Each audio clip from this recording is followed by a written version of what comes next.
Ini luar biasa Pak Imam, Pak Ketua. Kenapa luar biasa? Ada nuansa tersendiri tausiah yang dilaksanakan oleh Ustadz kita, dibuat interaktif supaya sambil rileks, sambil kita mendengarkan apa yang akan disampaikan oleh beliau, dan barangkali akan menjadi bahagian dari tuntunan hidup bagi kita dalam menjalani aktivitas ke depan. Saya perkenalkan di kanan saya, ini yang sudah tidak asing lagi, kita sudah tahu kapasitas kapabilitas beliau, adalah Ustadz Abdul Maliki. Beliau adalah pengurus dan pengasuh Pondok Pesantren Bukit Halimun Pamijahan Bogor. Bapak Ibu yang saya hormati, kita saat sekarang ini di dalam nuansa pokoknya adalah halal bihalal. Kita akan membahas, mendalami masalah 3 pokok atau 3 hal. Yang pertama adalah halal bihalal. Apa itu halal bihalal? Seperti apa sebenarnya halal bihalal? Nanti akan diterangkan dan dikupas oleh Ustadz kita, Abdul Maliki. Kemudian yang kedua, kita akan dalami lagi, kenapa kok ada maaf memaafkan? Mana yang lebih penting, minta maaf atau memaafkan? Nanti akan dikupas. Terakhir, apa itu silaturahim? Ada yang mengatakan silaturahim, ada yang mengatakan silaturahmi. Nah, mari kita dengarkan apa yang akan disampaikan, khususnya apa itu halal bihalal disampaikan oleh Ustaz kita dengan hormat. Saya persilakan. Apa kabar Bapak-bapak, Ibu-ibu semuanya? Sehat Bu? Alhamdulillah. Saya kasih pantun dulu Pak Imam, izin. Pantun dulu. Ikan bawal, ikan patin. Halal bihalal, mohon maaf lahir dan batin. Assalamualaikum warahmatullahi wabarakatuh. Waalaikumsalam. Alhamdulillah wassalatu wassalamu ala Rasulillah wa ala alihi wa ashabihi wa mawalah. Amma ba'du. Yang terhormat Bapak Haji Dr. Andes Imam Sujarwo, MSI, wasilah beliau alhamdulillah bisa silaturahim dengan keluarga besar paguyuban Brimob. Alhamdulillah kita ketemu hari ini dalam keadaan sehat walafiat. Amin ya robbal alamin. Bapak-bapak, ibu-ibu yang mungkin tidak saya sebut satu persatu tanpa mengurangi takzim hormat kami, insya Allah pertemuan kita hari ini Allah berkahi, Allah ampunkan segala dosa kita semua, dan Allah kabulkan hajat-hajat kita semua. Amin ya robbal alamin. Baik, langsung saja puji syukur kehadirat Allah Subhanahu wa taala. Salawat teriring salam tercurahkan kepada baginda Rasul Nabi Yuda Muhammad sallallahu. Jadi sedikit bahasa dari Pak Nasir. Jadi kalau dibikin interaktif lebih ini Pak, lebih santai dan enak gitu kan. Kenapa ataupun halal bihalal? Ada istilah doa bidu'a. Kalau halal bihalal itu artinya menghalalkan. Itu makna secara bahasa. Tapi secara maknanya adalah saling memaafkan di antara kita. Supaya tidak ada lagi rasa dendam, rasa suuzon. Pokoknya memaafkan di antara kita. Itu makna halal bil halal. Kalau di Arab kan halal, arti boleh diambil gitu kan. Kalau orang-orang ada bagi-bagi kurma kok yang umroh haji kan, halal, masya Allah.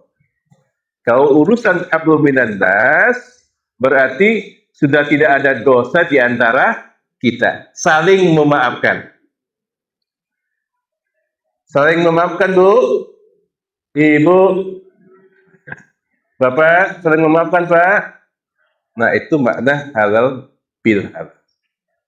Nah kemudian selanjutnya, kita kan tidak lepas dari dosa. Betul betul. Al-insanu makhlukul khata' wa nisyan. Manusia itu tempat salah dan dosa. Makanya Allah pertemukan kita dengan Ramadan tahun ini alhamdulillah dalam keadaan sehat, kita beribadah maksimal, Allah kondisikan kita, kemudian ada acara halal bihalal selanjutnya. Supaya apa? Ibadah Ramadan itu mendidik kita untuk vertikal, Bu. Ibadah kepada Allah Subhanahu wa taala, saum Ramadan, qiyamul lail, salat tarawih, baca Quran, semuanya vertikal. Nah, baru nanti selanjutnya kita kan tidak lepas sosial masyarakat kita, arisan keluarga misalnya, antar komunitas ketemu, mungkin ada sikap yang kurang bagus, yang bikin hati mungkin menjanggal, ada dendam dan seterusnya, maka diselesaikan dengan acara hari ini. Halal kalau minta maaf kapan saja, jadi nggak mesti lebih halal juga sebenarnya, tapi secara formal kita tuntaskan di acara halal bihalal. Insya Allah saling memaafkan di antara kita.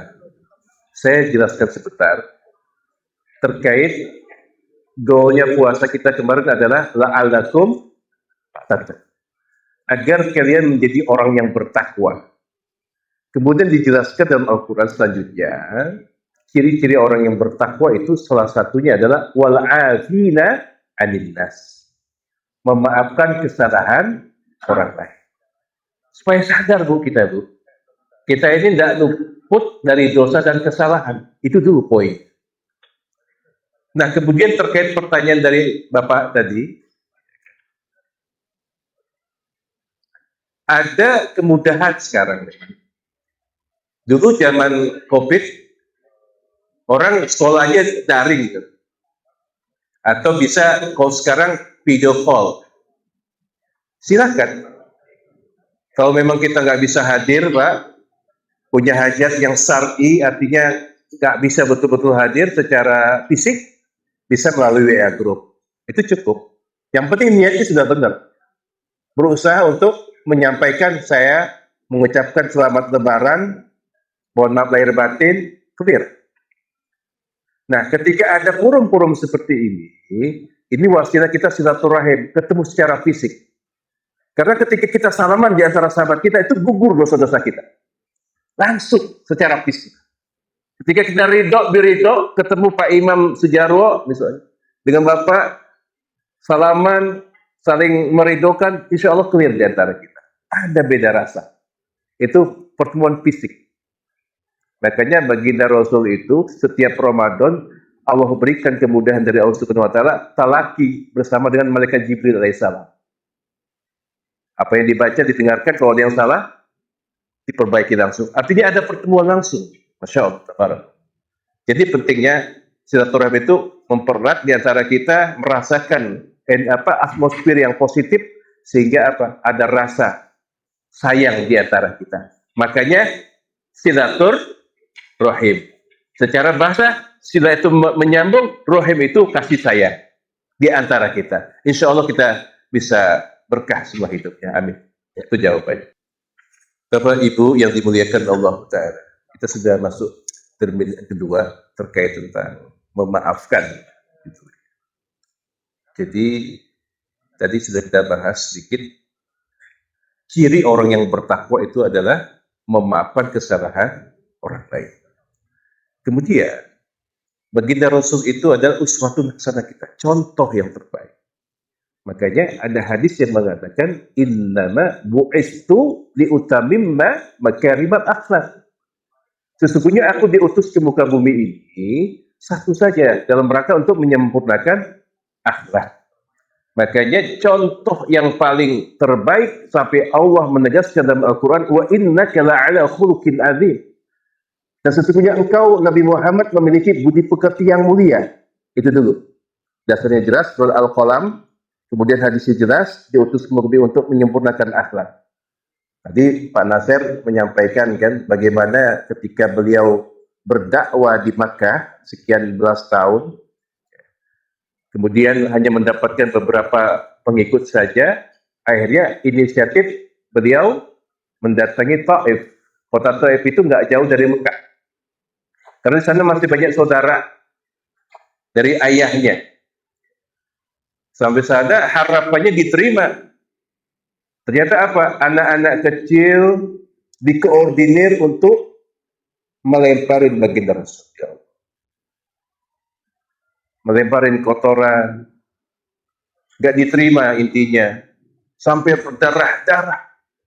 Itu contoh orang maksum yang tidak punya dosa, sampai seperti itu perlakuannya. Ini buat pelajaran kita. Baru setelah itu, beliau duduk di bawah pohon. Datang malaikat, penjaga gunung yang ada di Taif. Mengatakan, wahai Muhammad, saya sudah diperintahkan oleh Tuhan Yang Maha Esa, Allah Subhanahu wa Ta'ala. Apa yang kamu katakan, saya akan turuti. Maka apa yang dikatakan, dijawab baginda Rasul. Jangan. Kalau engkau mengatakan saya timpakan gunung ini. Jangan, wahai malaikat. Bu, ibu, kalau ada kesempatan malaikat kayak gitu gimana, Bu? Kita selaku manusia, laju lah kalau orang Palembang bilang. Mohon maaf. Ini Nabi Muhammad jangan bentuk akhlakul karimah. Kalau dia mengatakan berarti selesai semua. Tapi jangan. Oke, sekarang mereka nggak terima, tapi anak cucu dan kemudian hari mungkin bisa terima ajaran. Seperti itulah gambarannya.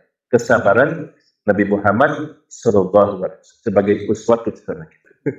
Jadi antara minta maaf sama memaafkan itu jauh lebih susah memaafkan memang. Makanya dalam Al-Quran dijelaskan ciri orang yang bertakwa itu memaafkan kesalahan orang lain. Bu, izin. Ketika kita misalnya janjian arisan nih, jam 10 harus sudah ketemu. Ternyata kita molor sampai jam 1 misalnya kan. Ketua panitianya sadar baru ngomong, maaf ibu-ibu, saya lupa tadi jemput anak misalnya. Langsung kan minta maaf. Nah, bagi mungkin sahabat-sahabat yang waktu itu membutuhkan kehadiran kita, ya sangat penting. Ya saya maafkan, tapi hati belum tentu. Ya kan? Nah ini gimana kan solusinya? Nah inilah betul yang namanya ikhlas. Kita punya kesalahan sekecil apapun, kita jangan ego, walaupun siapapun kita berani ngomong, saya minta maaf. Kalau memang punya kesalahan, jujur kita. Karena apa? Contoh yang diberikan baginda Rasulullah, Pak, beliau itu masuk nggak punya salah, dijamin Allah masuk surga. Setiap hari itu istighfar minimal 70 kali sampai 100 kali. Masya Allah tabarakallah. Sab'in hatta mi'asa marrah. Itu baginda Rasul. Salah satunya mohon maaf izin istighfar kepada Allah Subhanahu wa Ta'ala. Karena sadar kita. Oke, mungkin dalam hatinya masih ada perasaan istighfar lagi. Rasul saja yang nggak punya salah 70 minimal sampai 100 kali, gimana kita? Ada lisan yang mengatakan mungkin bergibah, ngomongin orang, seuzon saja itu nggak ada. Itu yang pertama. Berbanyak istighfar kepada Allah Subhanahu wa Ta'ala. Dan ikhlas itu mohon maaf seperti kita buang air. Kalau orang udah minta maaf, ya sudah kita maafkan. Atau kita melakukan sesuatu kebaikan seperti buang air, selesai, kita nggak minta tanpa punya tendensi. Itulah makna ikhlas. Selesai sudah. Nggak dihargain, mau dikomenin, mau dikasih penghargaan atau tidak, udah selesai. Itu makna ikhlas. Jadi lillahi ta'ala maksudnya.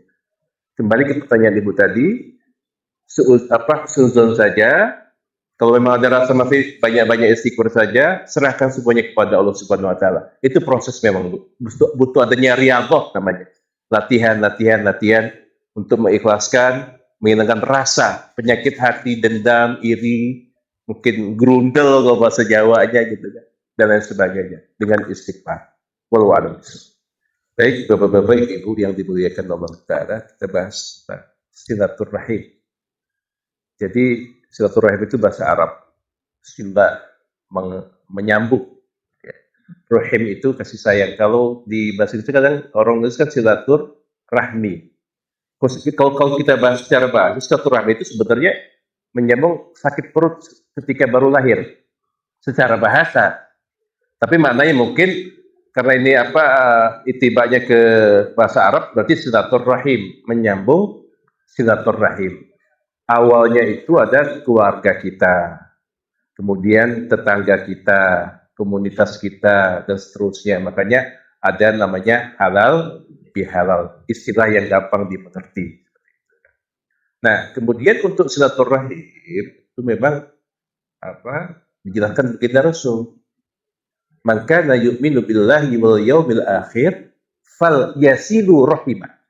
Barang siapa yang beriman kepada Allah dan yaumil akhir, maka sambunglah tali silaturahim. Bu, Ibu, bapak-bapak kan sudah pada CS semua. Bu, silaturahim itu niatkan karena Allah. Itu yang pertama. Kemudian yang kedua itu adalah perintah Rasul. Orang-orang yang beriman tadi. Itu dulu poin. Maksudnya adalah jangan sampai gini. Silaturahim itu tidak ada keperluan silaturahim aja. Karena ada keberkahan di dalamnya. Maka tadi hadisnya kan jelas.